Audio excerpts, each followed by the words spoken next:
trata todo este rollo. Así es, así es. Muy bien.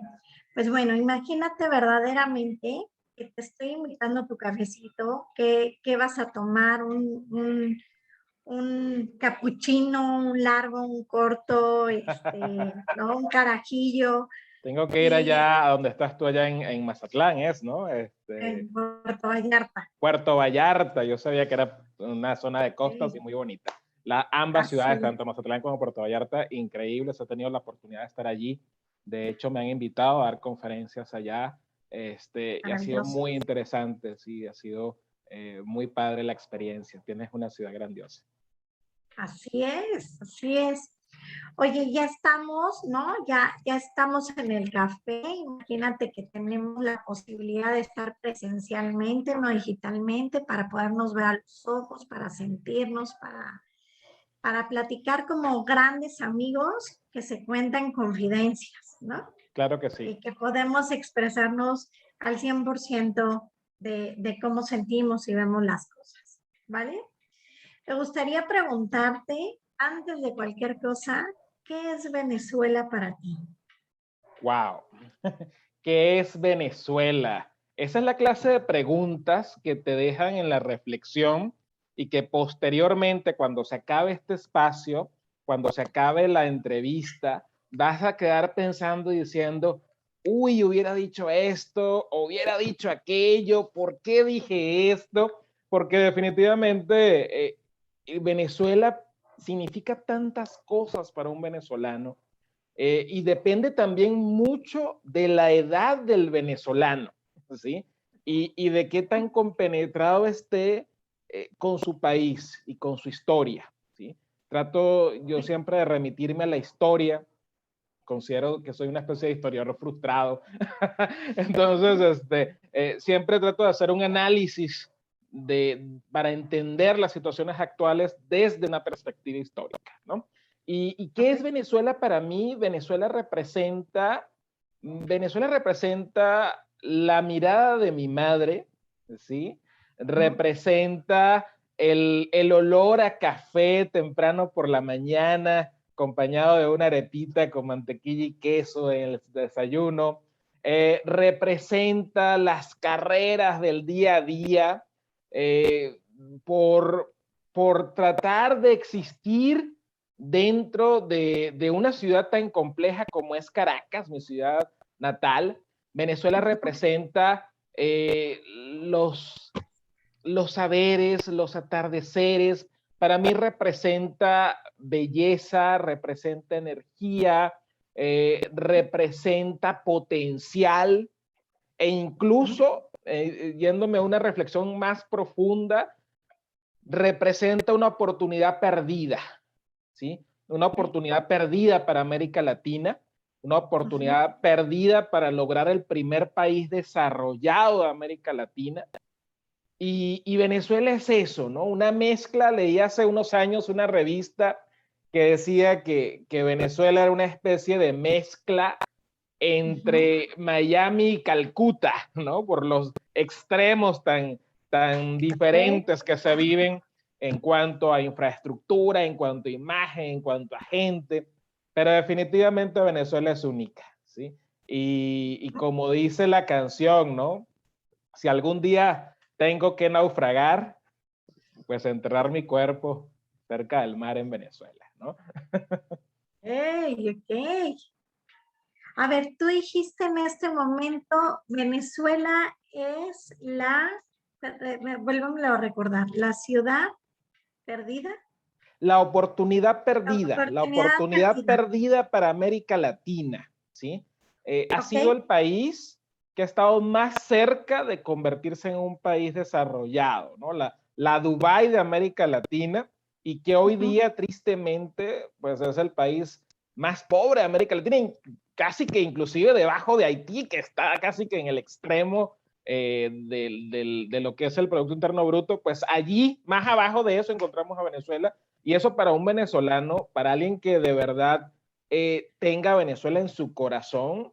genera muchos sentimientos, ¿no? Porque genera tristeza, genera frustración, genera impotencia, genera al mismo tiempo desilusión. Definitivamente el abanico de sentimientos que se abren ante la realidad actual, comparando históricamente con lo que fue, es realmente impresionante. Ok. Oye, ¿y qué crees que sea lo que falta de entender o cambiar de los venezolanos? Mira, es una respuesta compleja, ¿sí? Es una respuesta compleja porque a simple vista, haciendo un análisis a priori, lo que faltaría es valentía, ¿no? Yo estaba hablando con amigos aquí en México y me dicen, bueno, pero ¿qué les pasa a los venezolanos? Yo haría así como los terroristas y me iría a un meeting de Maduro y me pondría explosivos y me haría explotar y acabaría con todos los chavistas de una vez. Claro. O he hablado con amigos peruanos que me dicen, no, nosotros hemos tenido presidentes que no han sido buenos y hemos estado ahí en la lucha y marchas y todo y no descansamos hasta que salga. Y wow, y tú ves estas experiencias de otros países y pues dices, o sea, ¿qué le falta al venezolano? Yo creo que se le ha quebrado el alma al venezolano. Se le ha quebrado ese espíritu combativo porque se ha dado cuenta que no importa lo que haga, la realidad que actualmente está permanece, ¿sí? Y cada intento, cada vez que logra levantarse y cada vez que dice, quiero algo diferente, se da cuenta que el sueño termina muy rápido y su realidad permanece, ¿sí? Y eso va quebrando el alma, va quebrando las ganas de salir adelante, va quebrando la iniciativa y definitivamente destruye por completo la valentía. Se convierte ahora en un ejercicio de sobrevivencia, ¿sí? De vivir cada día a ver qué me trae, ¿no? Hay una frase de una novela de los años 90 en que uno de sus protagonistas decía, como vaya viniendo, vamos viendo. Y esa lamentablemente ha sido la filosofía que ha adoptado el venezolano en los últimos años, donde la prioridad es sobrevivir al día. Ya mañana veremos qué pasa, ¿sí? Okay. Definitivamente cada uno de los intentos a lo largo de estos últimos 20 años han sido frustrados y frustrantes, ¿no? O sea, yo recuerdo quizás el intento más fuerte que se tuvo contra el gobierno cuando todavía el venezolano creía que podía sacar al gobierno con sus marchas y con sus acciones, y que fue a finales del 2001 y principios del 2002, ¿no? Empezaron, imagínate, hace 20 años atrás, ¿no? O sea, y desde entonces ha sido decepción tras decepción. Es más, en el año 2002 se logró por fin momentáneamente salir del gobierno, pero momentáneamente fue de viernes para lunes, ¿no? Fue algo tan increíble porque de repente el 11 de abril sale el alto mando militar diciendo que el presidente había renunciado y de repente el domingo en la noche estaba otra vez de vuelta, ¿sí? O sea, duró muy poco y después de ahí más nunca, ¿no? Realmente eso va destruyendo la esperanza, va destruyendo las posibilidades, donde dices, bueno, ¿qué hago? ¿Voy a votar o no voy a votar? ¿Marcho o no marcho? ¿Me resigno o no me resigno? ¿O me voy o no me voy? Y al final del día, más de 5 millones de venezolanos han optado por la última opción, irse, ¿sí? Hoy día constituimos la diáspora más grande que hay en el mundo, inclusive superando países que están en guerra como Siria. Hoy día la cantidad de venezolanos regados por el mundo es impresionante, más de 5 millones de personas. Okay. ¿Logras identificar algo que todavía pueda llegar a ser esperanzador? ¿O cuál sería esa esperanza, bueno, fallida? ¿no? O sea, Yo creo que el problema, uno de los problemas, son tantos, uno de los problemas irían hacia el creérnosla. Y cuando digo creérnosla, me refiero a que todos individualmente entiendan que el futuro del país o el desarrollo del país está en sus manos, ¿sí? En este caso, siempre el venezolano ha esperado un caudillo y lamentablemente eso lo ha afectado. Venezuela es un país con una amplia tradición militar, ¿sí?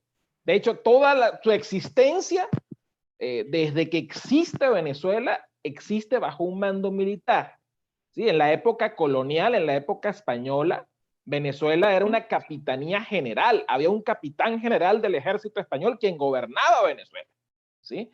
No era directamente administrada por el virreinato de la Nueva Granada que teníamos al lado, no, como por ejemplo México, que tenía su virreinato y toda una estructura gubernamental de orden civil, no. Venezuela desde la colonia tiene un orden militar, ¿sí? Se levantan los libertadores y pues que son militares. Los primeros gobiernos de la República son militares, ¿sí? Si observamos en la historia de Venezuela, prácticamente no hay presidentes civiles, sino hasta después, hasta los años 60, ¿sí? Pero empezando con Bolívar, todos fueron militares, ¿sí? Hay pequeñas excepciones como José María Vargas, que duró muy poquito tiempo en el poder, o Ignacio Andrade, finalizando el siglo XIX, 2 años nada más. Son pequeñas excepciones al liderazgo o a la hegemonía de los militares, ¿no? Y pequeños intentos como Rómulo Gallegos en los años 40, los años 30. ¿Qué pasa? Que son pequeños intentos, pero Venezuela tiene una larga tradición militar donde ha visto que su presidente o su líder es un caudillo autoritario, un caudillo que dice qué van a hacer, ¿sí? Entonces, eso está profundamente grabado en la psique del venezolano. Venezuela es uno de los pocos países que tiene una avenida para hacer desfiles militares, que es el Paseo de los Próceres, ¿sí? Así como Brasil tiene el Sambódromo, que es toda una avenida para los desfiles de samba. Venezuela tiene toda una avenida para hacer desfile militar. Es su único uso, ¿eh? Si no hay un desfile militar, no se usa, ¿sí? Tiene hasta gradas a los lados para que la gente se siente a ver el desfile militar, ¿no? Entonces, obviamente, el militarismo está grabado a hierro y fuego en el venezolano. ¿Qué pasa? Llega la democracia al final de la década de los 50 y es allí donde empieza el desorden, porque empieza a haber gobiernos civiles, con Rómulo Betancourt en adelante, empiezan a haber gobiernos civiles, pero que se aprovechan del erario público, ¿sí? Empiezan las figuras de la corrupción, no quiere decir que los militares no lo hicieran, pero no era percibido tan descaradamente como se hizo en los gobiernos democráticos. Y cuando este señor se lanza a finales de los 90, Hugo Chávez, después de haber intentado un golpe de Estado contra el gobierno, el venezolano común percibió a un militar harto de la situación y que iba a restituir el orden, ¿sí? Queriendo emular quizás alguno de los caudillos del pasado. Y es precisamente ese antecedente histórico que la mayoría de la gente se le olvida, que lleva al venezolano a votar por Chávez, ¿sí? Porque uno pensaría que quizás era el hartazgo de los partidos tradicionales o el hartazgo de la corrupción o un punto de viraje hacia la izquierda o qué sé yo, cualquier otra historia que nos podamos creer. Pero en realidad el venezolano común estaba votando por un nuevo Pérez Jiménez, por un nuevo Juan Vicente Gómez, por un nuevo Eleazar López Contreras, por un nuevo Isaías Medina Angarita, por un nuevo Antonio Guzmán Blanco o por un nuevo José Antonio Páez. ¿Sí? Estaba buscando un militar de mano dura que lo llevara de nuevo a la senda que había perdido. ¿Sí? Lamentablemente, este militar era de una corriente ideológica distinta a los anteriores, ¿no? Y pues Ujú. hoy día tenemos las consecuencias de esa acción.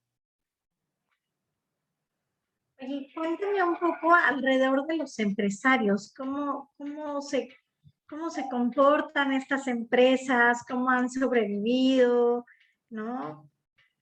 Venezuela es una tierra de gracia, ¿sí? Todo el que llega a Venezuela logra prosperar, ¿sí?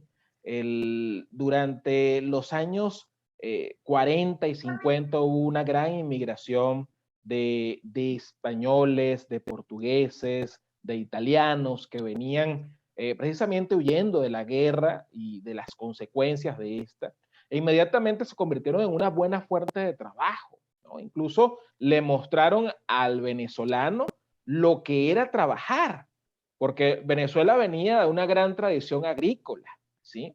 Y es precisamente en estas épocas, ya después de Juan Vicente Gómez, cuando se empieza a explotar el petróleo, que empieza a cambiar, a convertirse en un país de sector primario, es decir, de extracción, y un país de sector terciario, de servicios, ¿no? Entonces, estas oleadas de inmigración comienzan a crear negocios, ¿no? Se ven todo tipo de negocios pequeños que no se veían tanto, ¿no? O sea, comenzamos a ver panaderías casi que en cada esquina con un portugués o un español, restaurantes, incluso todo lo que es la gastronomía, son pocas cosas que podemos decir que son realmente autóctonas de Venezuela. Se fusionó toda la gastronomía y creó algo totalmente diferente. Estas personas comenzaron a ver oportunidades, ¿no? Esta fue la primera oleada de inmigrantes a Venezuela.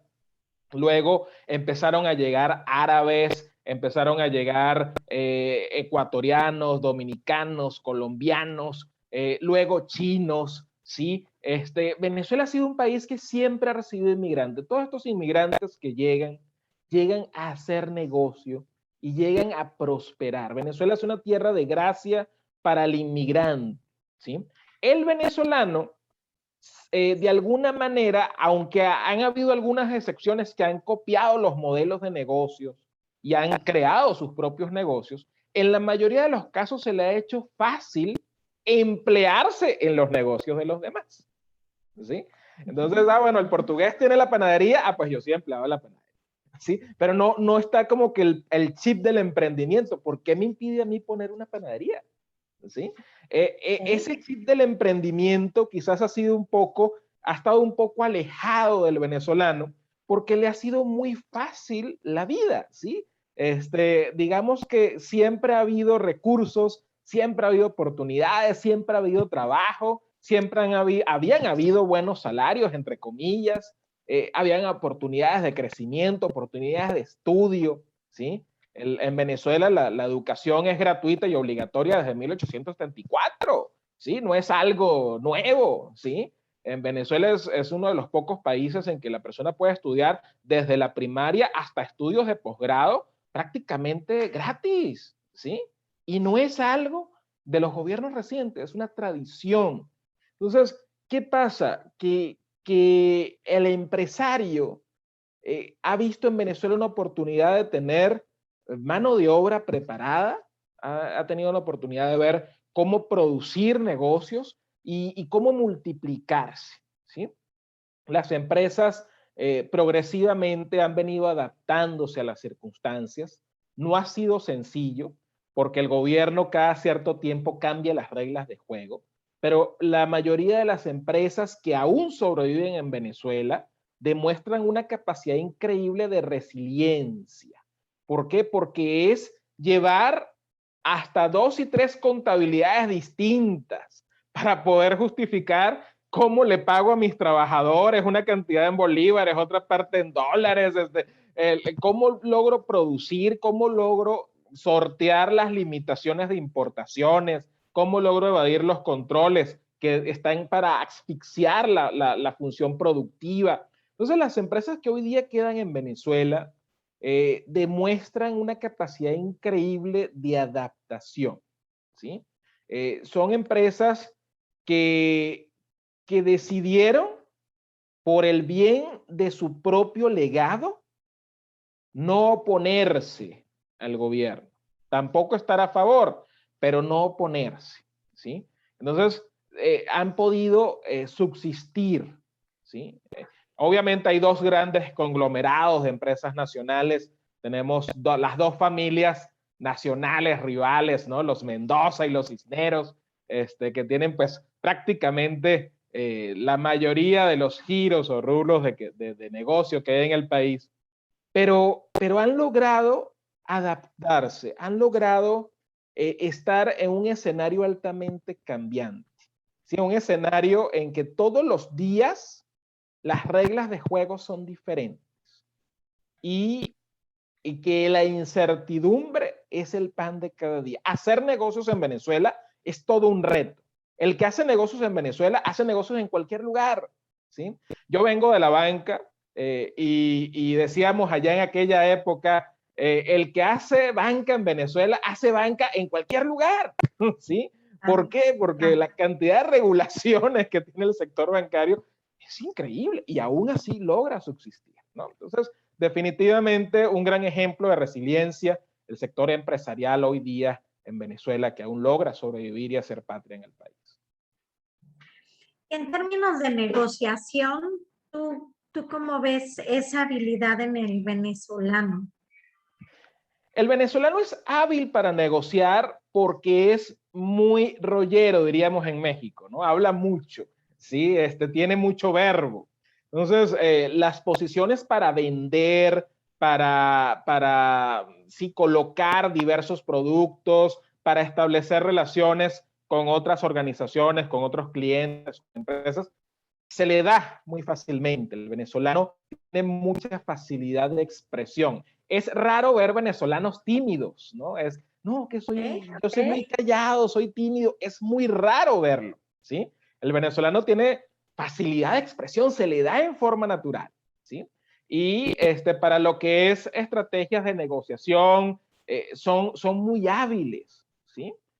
La diferencia o donde yo veo el problema, te lo comentaba en el segmento anterior, era precisamente en la vena del emprendedurismo, ¿sí?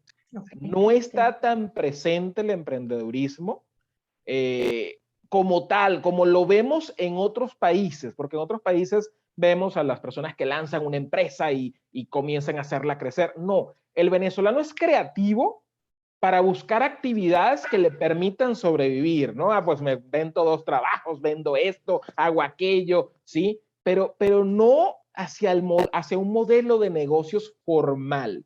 ¿Por qué? Porque el mismo sistema te ha arrastrado hacia la informalidad, ¿sí?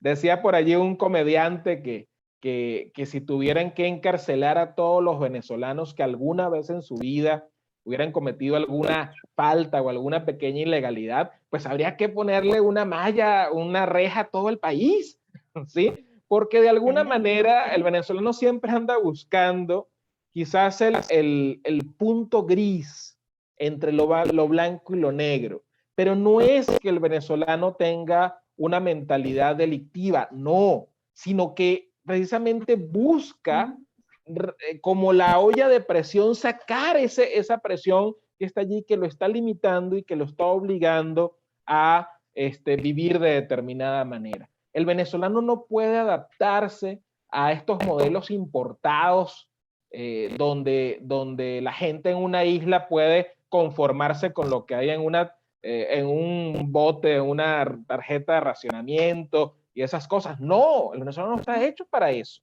¿sí? El venezolano se acostumbró a satisfacer sus gustos, sus anhelos, ¿sí? A viajar, está barato, dame 2, ¿sí?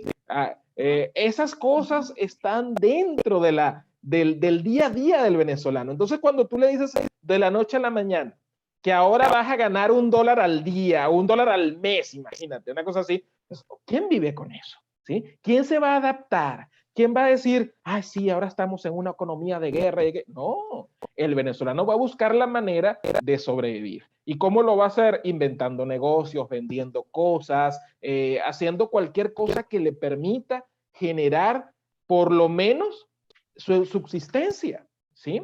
Y eso de alguna manera lo lleva a que no sea un emprendedor como lo vemos en otros países, por ejemplo, aquí en México. ¿Sí? Bueno, tú ves aquí que, es más, aquí en México hay una mega empresa ahorita que no sé si viste las noticias, el unicornio mexicano Kavak. ¿Quién lo hizo? Venezolanos, ¿sí?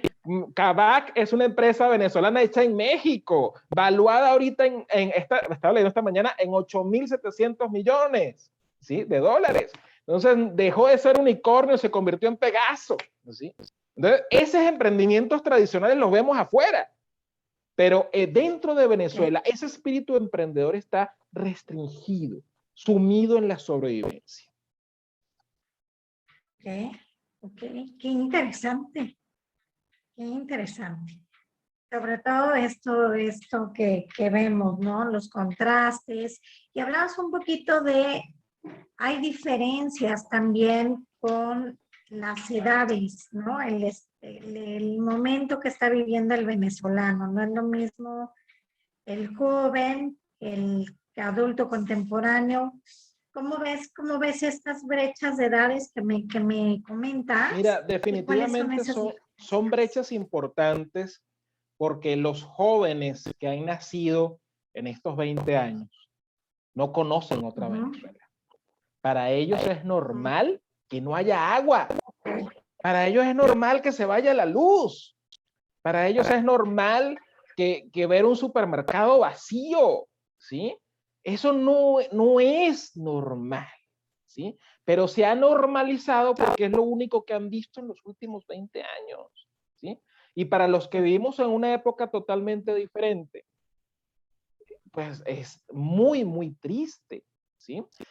Sin ir más lejos, el metro de Caracas durante años fue sinónimo de eficiencia, de calidad, ganó varios premios internacionales por crear espacios públicos cívicos, armónicos, ¿sí? La gente se transformaba cuando entraba al metro, es más, se vestía para ir al metro, ¿no? En los años 80 cuando se creó. Ahora, el metro de Caracas es un antro de perdición, ¿sí? Tú entras allí y no sabes si vas a salir vivo, ¿no? Entonces, totalmente ineficiente, sucio, sin vigilancia, sin personal, sin aire acondicionado, se mantiene funcionando gracias a quizás el compromiso y la mística de unos cuantos trabajadores, pero es una empresa que está prácticamente colapsada, ¿sí? Y que hoy día da vergüenza ver comparado con lo que era, ¿sí? Entonces, cuando tú le hablas a un niño, por ejemplo, mi hijo tiene 15 años, vive en Venezuela, su mamá. Yo me divorcié y me vine aquí a México. Yo hablo con mi hijo y le hablo del metro y lo bonito que es el metro y lo hermoso de las estaciones, lo padre que es ir a cualquier lugar. Mi hijo se me queda mirando extrañado. Dice, papá, ¿qué te pasa? ¿Estás loco? ¿Sí? Entonces, o sea, son cosas que no le puedes explicar a los jóvenes cómo existía otra Venezuela, la Venezuela de lo posible. Una Venezuela que tenía todas las infraestructuras de vialidades. De hecho, en los años 60, Venezuela era el país con mayor cantidad de vialidades pavimentadas de toda América Latina, ¿sí? Entonces, imagínate eso, ¿no? Entonces, hablo yo de la oportunidad perdida. En el año 56, el bolívar venezolano llegó a valer más que el dólar, ¿sí? De hecho, la primera película de James Bond, puedes echarle un vistazo, la primera película de James Bond, en una escena muy graciosa porque una de las partes dice, ¿cómo quieres que te pague? ¿En libras esterlinas, en dólares americanos o en bolívares venezolanos? Así de importante era la moneda venezolana en los años 50, ¿sí? Del siglo pasado. Entonces, ¿cómo puedes hoy día tener a una moneda que ni siquiera existe, que se pulveriza en el aire, ¿no? Eso es muy, muy frustrante, ¿no? Entonces, por eso te digo de la oportunidad perdida de este país que pudo haber sido y no fue, de este país pujante que logró invertir todo el ingreso petrolero en infraestructura, ¿sí? En autopistas, puentes, túneles, grandes construcciones de todo tipo. esa infraestructura que hoy día existe en Caracas data de hace 50 años. Y todavía hoy día dices, wow, qué impresionante. O sea, imagínate cómo sería hace 50 años. ¿Sí? Entonces, eso es lo que a veces puede parecer tan frustrante porque dices, wow, Venezuela tuvo todo para lograrlo y lo perdió. Y lamentablemente digo lo perdió sin quizás una perspectiva de esperanza inmediata, porque hemos llegado a una fragmentación de la sociedad y a un deterioro interno del venezolano en sí, del alma del venezolano, que reconstruir el país para dejarlo como estaba hace 20 años va a requerir por lo menos 10 años o más, ¿sí?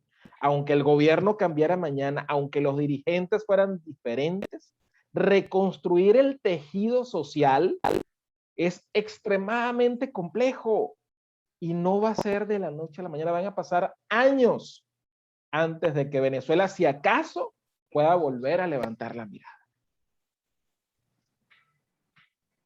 Y es muy triste decirlo. Ok. Ahora, tú eres de esos venezolanos que decide salir de su país para poder prosperar y hoy estás en México. Ahora, desde afuera, ¿cómo observas a tu país? Fíjate que en mi caso particular, sí, bueno, o sea, desde afuera, yo tuve la ventaja o el privilegio de emigrar mucho antes que la mayoría, ¿sí? Yo llegué aquí a México en el año 2010. Todavía no había, sí es cierto que había algunos venezolanos en el extranjero, pero todavía no había una ola migratoria tan grande como la que se desató a partir del 2014-2015, que es donde situamos la mayor cantidad de personas. El año 2015-2018 es donde se da la mayor parte del éxodo de los venezolanos, ¿sí? Yo llegué aquí en el 2010, precisamente, y no llegué porque estuviera huyendo del país o porque estuviera buscando nuevas oportunidades. Yo llegué por la combinación de dos factores. La primera, me acababa de divorciar y tenía una novia en Monterrey. Entonces estaba enamorado, ¿no? Yo venía para acá, para México, con cierta frecuencia, venía cada 3 meses a México. Venezuela tenía en ese momento un control de cambios que permitía los viajes con cierta frecuencia. Y pues me acuerdo que yo utilicé al máximo los tipos de cambio a mi favor para estar viajando constantemente entre Venezuela y México. Cada 3 meses estaba aquí en México, ¿sí? En aquella época yo era gerente en Santander, Venezuela, Banco de Venezuela, yo me acuerdo, ese fue el primer factor, digamos que el tema del corazón, yo dije, bueno, quizás México, ¿no? Pero yo sí estaba convencido de que probablemente me iba a ir, el país no estaba seguro, había pensado previamente en Panamá, pero México pues se combinó este tema. Sin embargo, ¿qué me lleva a tomar la determinación de irme? Fueron 3 factores y digamos que 3 alertas rojas o 3 golpes decisivos en el año 2010. Enero del 2010 se da la devaluación de la moneda, ¿sí? El tipo de cambio estaba fijado en 2.15 bolívares por dólar y en enero se da un ajuste a 4.30, ¿sí? ¿Qué quiere decir? Que hay una devaluación del 100% de la moneda a nivel oficial, ¿sí? Porque en Venezuela pues existe un tipo de cambio oficial y un tipo de cambio de mercado negro paralelo, ¿sí? En el mercado negro el dólar estaba en aquella época alrededor de los 6 o 7 bolívares por dólar, ¿sí?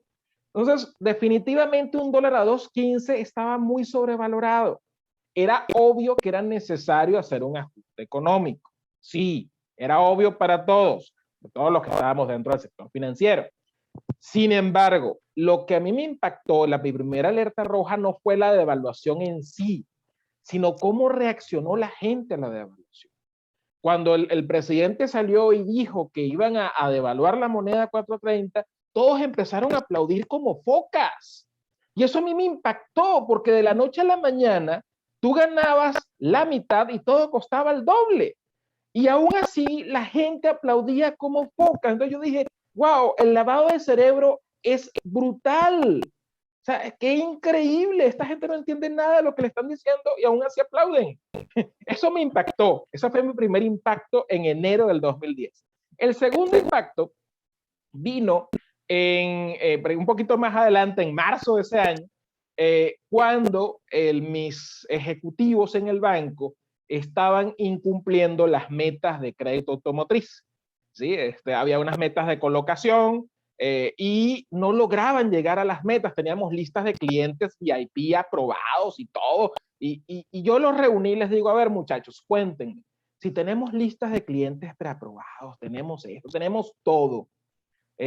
¿Por qué no están colocando créditos de vehículos? Y mis muchachos, mis ejecutivos me dicen, señor Horus, es que no hay carros. Yo, ¿cómo que no hay carros? Sí, no hay carros.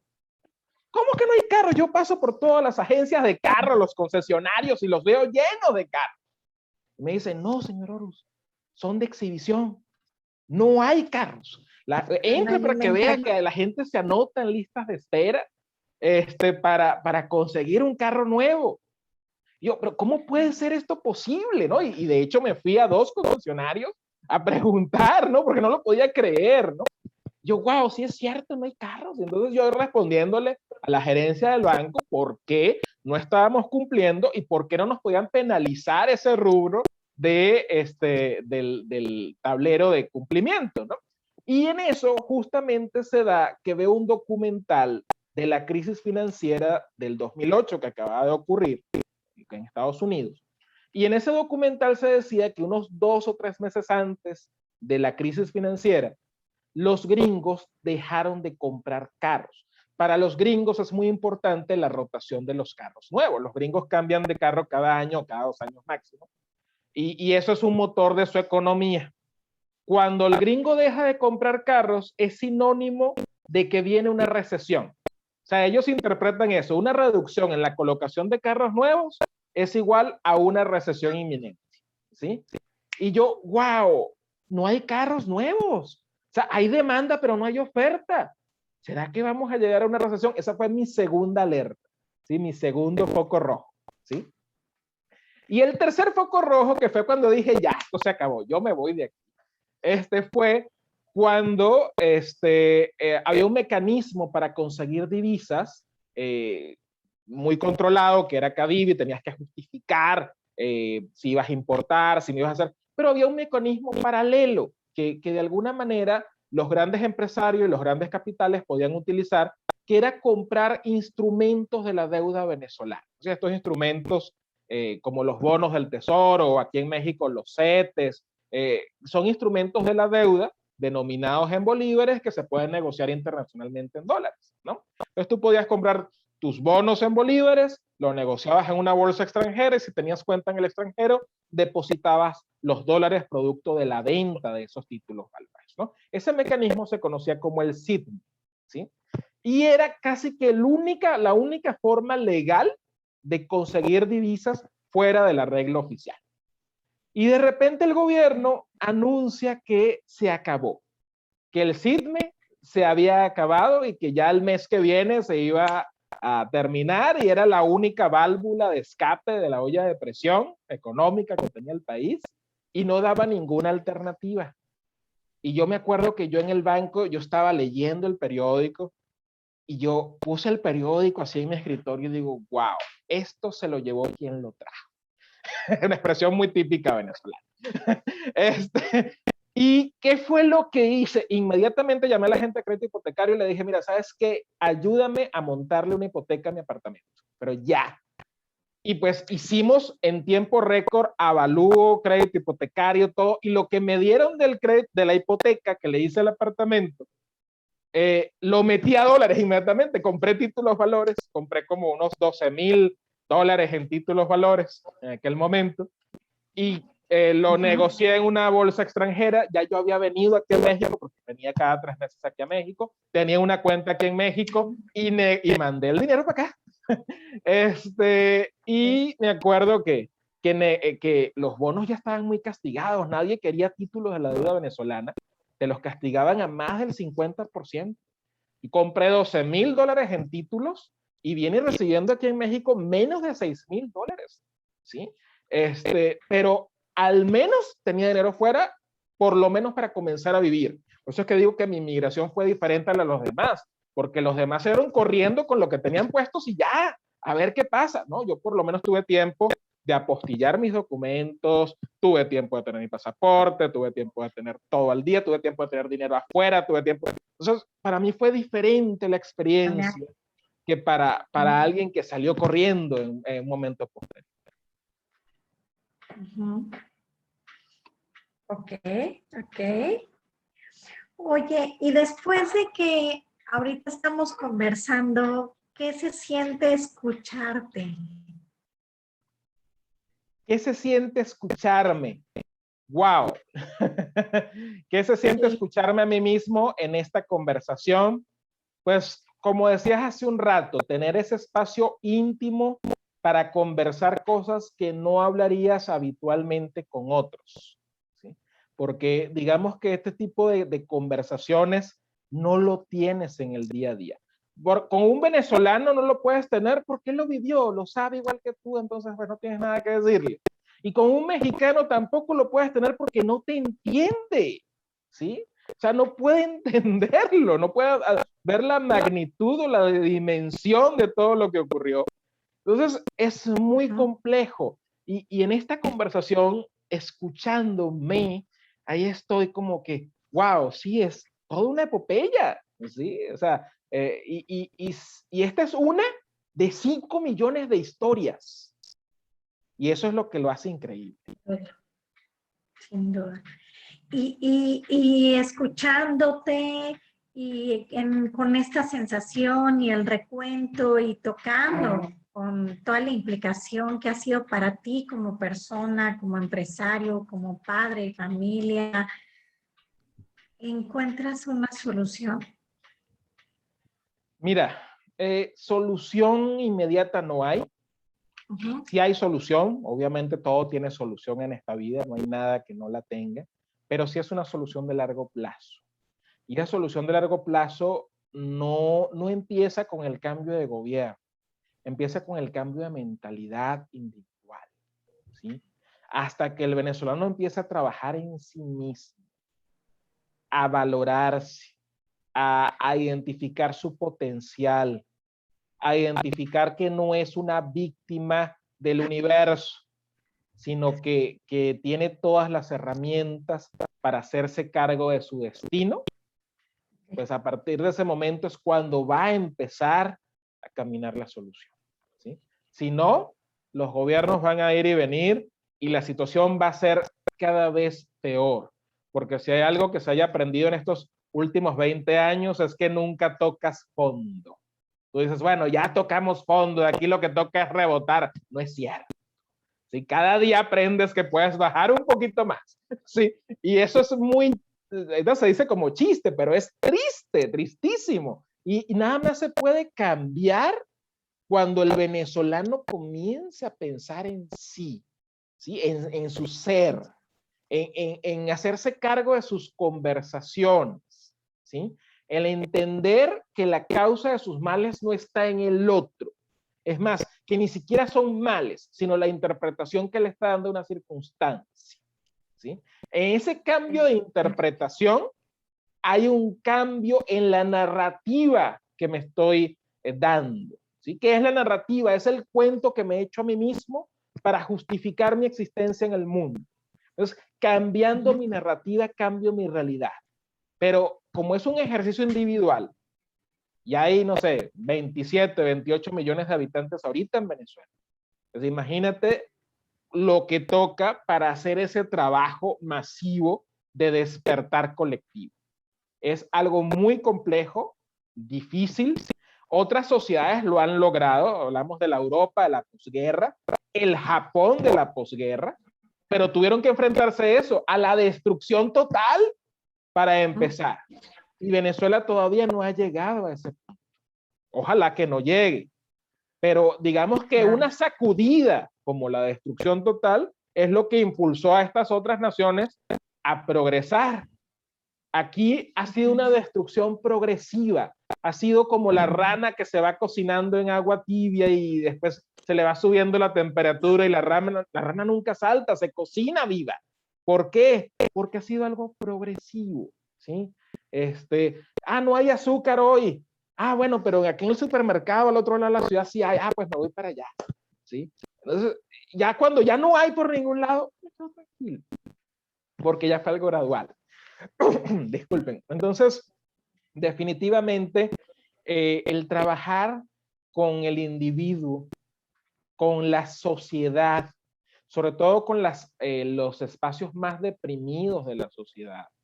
Estamos hablando de que prácticamente el índice de pobreza se incrementó, prácticamente se cuadruplicó en estos 20 años, donde la clase media desapareció y se creó una nueva clase social, que son todos los que trabajan en los altos cargos del gobierno y que son los únicos que tienen acceso a ciertos privilegios, ¿sí? Porque hoy día ir a un McDonald's se ha convertido en un privilegio.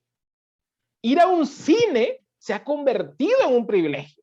Cuando uno simplemente dice, voy a ver una película, voy a ver qué hay. En Venezuela eso no es posible. Es frustrante que hoy día nuestra sociedad tenga que vivir en esto.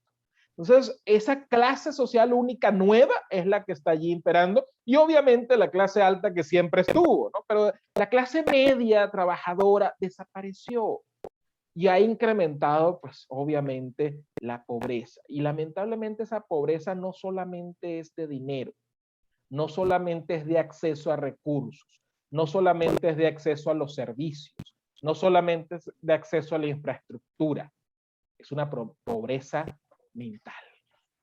Y es muy grave, muy, muy grave. Horus, pues de verdad que con esta información, con tu corazón, con lo que has entregado, queremos justamente entregar riqueza, entregar reflexión y poder justamente llevar a este trabajo a la persona como comentas. Me gustaría que todas prendieran la cámara para que vayamos concluyendo este coffee talk, este momentito de confidencialidad, de intimidad que nos has regalado. Prometemos hacer un trabajo de verdad de honor y de relevancia en la parte en que nosotros podamos contribuir, ¿no? Y pediremos que muchos se sumen, porque esto también requiere de muchos ángeles y de muchas voluntades, ¿no? Entonces, si Vane, Maide, Cata quisieran darle algún comentario a Horus, para ir prácticamente como cerrando. Claro que sí, yo quisiera comenzar, si me lo permiten. Adelante. Horus, qué gusto, muchísimas gracias. De verdad que escucharte, aparte de que es un privilegio, genuino privilegio, agradezco que hayas puesto tu experiencia, tu vivencia y tu vida aquí al servicio de nosotros como equipo y también como nivel individual. Ahorita es una forma de gratitud, pero también de desahogo, porque es como escuchar una historia tan en polaridad en todo sentido. O sea, son emociones tan intensas, son impresiones tan intensas, o sea, parece genuinamente algo surreal. Y entonces ahora cuando ya lo llevas a la parte técnica, práctica del día a día, tú decís, ¿cómo le hacen? O sea, ¿cómo lo hacen? O sea, ¿cómo o sea, cómo no se han vuelto locos? Entonces siento que es algo de admirar en el sentido de esa resiliencia humana, que no se dan cuenta que a pesar que su alma y su espíritu, como tú lo dijiste, es como que si su alma se apagara, su espíritu se apagara, pero creo que van a ser maestros de resiliencia los venezolanos, tanto los que han salido como los que se han quedado. Entonces, al final, simplemente siento que es un Big Bang. O sea, estalló algo y no sabemos qué otros mundos se van a crear. Entonces, tomé muchas notas. A veces no podía tomar notas porque era muy fuerte la impresión de lo que compartías. Y al final creo que me voy a tener que sentar a tomar un café y volver a escuchar la grabación para terminar de apuntar las notas que me hicieron falta. Más agradezco tu valentía, agradezco esta apertura y esta confianza porque has traído mucha, yo lo voy a ver así, es como que si tenía ciertas luces, tenía ciertas ideas, pero ahora me pusiste otro orden, me permitiste ver otras cosas de una manera diferente, así que muchísimas gracias. No, al contrario, Vanessa, gracias por tus comentarios. ¿De dónde eres, Vanessa? Curiosamente, por eso es que también fue un poco intenso escucharte, porque soy mitad venezolana, mitad Sí, porque te salvadoreña. escucho, el Pero acento está medio... ¿Será o no será? sí, Bueno, no, vivo aquí en El Salvador. Mi mamá es venezolana, mi papá es salvadoreño, pero toda nuestra familia sigue en Venezuela, todos, abuela, tíos, primos. Entonces, obviamente que escuchar a viva voz los retos y las situaciones también a manera personal te hace tragar grueso. Así es, así es. Pues bueno, un bueno, yo placer. también te agradezco, Horus, sinceramente. También soy venezolana con 35 años de vivir en El Salvador y 8 de vivir en Alemania. Y tengo el privilegio de escuchar a talentos como tú, que de una u otra manera nos dicen, si quieres trabajar con venezolanos, tienes que afinar muy bien el alma, muy bien el lápiz, porque te vas a enfrentar a un contexto donde es bien difícil inventar negociación, porque nosotros tenemos más de 20 años reinventando cómo para sobrevivir. Me dejaste con mucho en mi alma. Así es que yo también agradezco este café, agradezco a Tere la oportunidad, nutriste mucho y algo que yo valoro mucho ya en este caminar empresarial. Trabajo con varias organizaciones a nivel de Centroamérica y el Caribe. Hay que ser humilde a la hora de querer compartir el saber, porque el saber está a la vuelta de los másters que reconstruyen la vida todos los días como los venezolanos.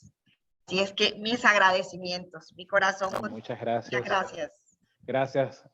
Maide, ¿se pronuncia así? Sí. Maide, bueno, un placer. Igual, también por esos comentarios y pues, qué bueno que la experiencia, o por lo menos se haya cubierto, pienso yo, que de alguna manera la expectativa con la conversación. Gracias. Yo solo quería agregar, aparte de lo de ellas dos, gracias a ti y por aceptar este Coffee Talk y gracias a Tere por la iniciativa. Creo que de verdad fue una iniciativa es una iniciativa del corazón y creo que nunca va a haber mejor profesor que le escucha. Entonces, de verdad que desde el año pasado yo también tengo el privilegio de estar trabajando con Venezuela a distancia. Yo también soy en El Salvador y obviamente desde que empecé en esta parte de la educación en línea y así, era muy complejo ver ciertas situaciones como lo que tú dices, que hay un montón de cosas que ahora para nosotros, para cualquier persona fuera de Venezuela es normal y en Venezuela no es normal. Que se caiga el internet cada 3 minutos, 1 minuto, la luz, la lluvia, o sea, ha sido súper retador y enriquecedor después de un año de pues estar en ese ámbito trabajando con venezolanos a distancia, ver cómo aún así ellos tienen el deseo de aprender, de seguir, de luchar, o sea, de superarse, es como, ¿cómo? O sea, ¿cómo? ¿Dónde? O sea, es increíblemente admirable, así que también te admiro mucho y admiro cada palabra y respeto y honro cada palabra que tú nos has compartido el día de hoy, así que muchas gracias.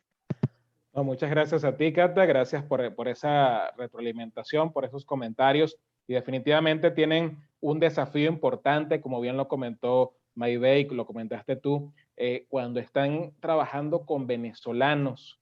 eh, Más que trabajar con la persona que tienes enfrente, no es simplemente una negociación. No hay una negociación de que, bueno, ¿cuál es el servicio que me vas a prestar? Y yo te voy a pagar tanto y esto se acabó. No, con el venezolano que hoy día está en Venezuela, pues tienes que trabajar muchas otras cosas más profundas, porque hay un sufrimiento que no se dice, ¿sí? Hay algo que está entre líneas, que quizás lo lleva incluso a negociar por debajo de lo que es capaz de hacer, ponerse un precio por debajo de lo que está en el mercado. ¿Por qué? Porque lo que necesita es sobrevivir, ¿sí? Y eso, aunque en el momento él logre lo que busca, porque está buscando el contrato, porque está buscando el negocio, porque está buscando esto, en el momento quizás lo logra y está feliz, pero después queda una sensación de insatisfacción, de infelicidad. ¿Por qué? Porque mi trabajo lo estoy colocando a un precio menor, porque mi talento lo estoy colocando a un precio menor. ¿Por qué? Porque necesito comer. No es porque quiera darme un lujo, no es porque me voy a ir de viaje, no porque estoy ahorrando para algo. No, necesito comer. Y ya cuando llegamos a ese punto, empieza una tristeza en el alma. Y esa es la que hay que trabajar con las personas que están de aquel lado, ¿sí? Y esa es precisamente parte del gran desafío que tienen hoy día cuando trabajen con las organizaciones en Venezuela. Porque no es solamente una empresa normal con la que hago consultoría, como por ejemplo acá en México, que pues vas, haces una cotización, ¿qué es lo que quieres? ¿Quieres un curso de esto? Pues bien, comenzamos mañana, que es nuestro día a día, sino que lo diga Tere, que ahí con Coparmex, pues es nuestro día a día, ¿sí? Pero aquí hay algo más. Las personas que están tomando ese curso tienen algo más. Las personas que están en ese proceso de coaching tienen algo más y que normalmente no va a salir en la conversación, pero que está ahí, que es subyacente y que les está afectando en lo más profundo de su ser. Uy, impresionante, impresionante. Y bueno, este Coffee Talk en realidad es un confesionario, es un espacio de expresión, es un espacio de mucha transparencia, ¿no? Entonces, gracias nuevamente por esto. Y bueno, pues si también crees que tienes alguien que también debamos entrevistar, todos esos personajes, ¿no? Pásanoslos para que también podamos complementar y ver otros puntos de vista y seguir indagando un poco en todo este gran tema. Claro que sí. Bueno, no sé si has tenido, no sé con qué venezolanos has trabajado antes, no sé a quiénes has entrevistado. Aquí en Tijuana hay un venezolano, yo no he tenido la oportunidad de conocerlo en persona. Hemos tenido la oportunidad de platicar una conferencia que nunca se dio. Los dos íbamos a hacer un evento para Rotary y éramos los conferencistas invitados, entonces nos estábamos poniendo de acuerdo. Este muchacho se llama Rafael. Luego te paso el contacto. Okay. Él fue estudiante en Venezuela en la época del movimiento estudiantil en contra de los chavistas. Estamos hablando del 2015, 2016. Esta persona fue presidente de un centro de estudiantes y fue el encargado de liderar las marchas en contra del gobierno, ¿sí? Y se enfrentó a la persecución por parte del Estado, se enfrentó a, de viva voz, a que la Guardia Nacional le pusiera la pistola en la cabeza, el rifle en la cabeza. Vivió experiencias muy traumáticas. Lo quieren matar y cuando le avisan que lo van a matar, que lo están buscando, y el gobierno lo está buscando para matarlo, decide salirse de Venezuela corriendo y llega acá a México, ¿sí? Okay. Y llega acá a Tijuana y empieza primero a lavar baños, porque pues nadie lo conocía, su estatus migratorio estaba en stand-by. Su primer trabajo fue lavar baños y luego se puso a vender cursos de inglés y luego fue una historia que hoy día lo llevó a ser consultor, lo llevó a ser conferencista, lo llevó a ser una persona que es referente hoy día, lo llaman para dar conferencias en múltiples universidades, en varias cosas. Se llama Rafael Castillo y no sé si lo has escuchado nombrar, pero igual luego te paso el contacto porque estoy seguro que tendré una perspectiva incluso más cercana porque vivió directamente lo que son las consecuencias de defender un ideal de libertad en medio de esta situación en la que se está viviendo, ¿no? Y cómo cambiar y cómo convertirlo en éxito luego en su vida. ¿Cómo se llama la empresa de Rafael Castillo? La empresa no lo sé, pero igual si quieren les comparto el contacto y ya ustedes pues hacen la comunicación con él. Como les digo, yo no tengo un trato directo, somos amigos en Facebook, nos comentamos algunas cosas en publicaciones, nos conocimos precisamente gracias a la gente de Rotary. Nos invitaron el año pasado, antes de la pandemia, un año antes de la pandemia, ya el año pasado no cuenta. Sí, nos invitaron a dar una conferencia para un evento anual que tienen ellos y empezamos a coordinarnos, ¿no? Ahí fue que nos conocimos, ahí fue que supe su historia, pero todo ha sido por teléfono, o sea, nunca, a pesar de que estamos en la misma ciudad de Tijuana los dos, nunca hemos coincidido para platicar en persona, ¿no? Pero creo que con lo que están haciendo y esta búsqueda de testimonios de personas que hayan vivido y sentido a Venezuela y que hoy día tengan una perspectiva incluso emprendedora, porque tienen un concepto emprendedor que yo no le he visto a otros venezolanos, pues creo que te puede servir para lo que están haciendo. Padrísimo. Venga, una aportación, un regalito más. Muchísimas gracias. Pues bueno, pues tengo que despedir este espacio, súper agradecida. Gracias, chicas, por acompañarme, ¿no? Horus, una vez más, estamos en contacto, estamos a tus órdenes también. No, muchas gracias, Tere. Estoy a tus órdenes. Gracias por la invitación, gracias por tomarme en cuenta para esta actividad y con mucho gusto en lo que yo pueda aportarles, en lo que pueda apoyar. Aquí estoy a la distancia de un mensaje o de una llamada telefónica, aquí estoy listo, presto y dispuesto. Eres un lindo, precioso. Muchísimas gracias. Nos vemos muy prontito. Adiós.